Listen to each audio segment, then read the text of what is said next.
Programang ito ay rated SPG, striktong patnubay at gabay ng magulang ang kailangan. Hindi na talaga mapipigilan ang paglabas ng katotohanan tungkol sa totoong pagkatao ni Gabo. Malaki ang kinalaman ni Betchay sa lihim na ito dahil siya ang dahilan kung bakit napalayo si Gabo sa tunay niyang pamilya. Dahil dito, labis ang takot at pangamba ni Betchay na kapag malaman ng lahat ang totoo ay malalagay siya sa malaking gulo. Sa kabilang banda naman, mas lalo namang napapalapit ang pamilya Jacinto sa ginintoang lupa. Dahil sa pagpunta-punta nila sa lugar na ito, mas lalo rin silang napapalapit kay Gabo nang hindi nila namamalayan.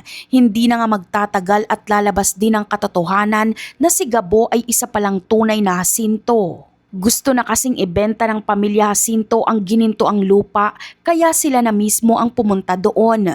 Gusto nilang kumbinsihin ang mga taong naninirahan doon na umalis na dahil pagmamay-ari nila ang lupaing yon. Nagpunta sila roon para ipaglaban ang sa tingin nila ay kanila. Subalit hindi papayag ang mga nakatira sa ginintoang lupa na basta-basta na lamang silang paalisin at tapakan. Buo ang loob ng mga residente na lumaban para sa kanilang karapatan at sa lupang matagal na nilang tinitirahan.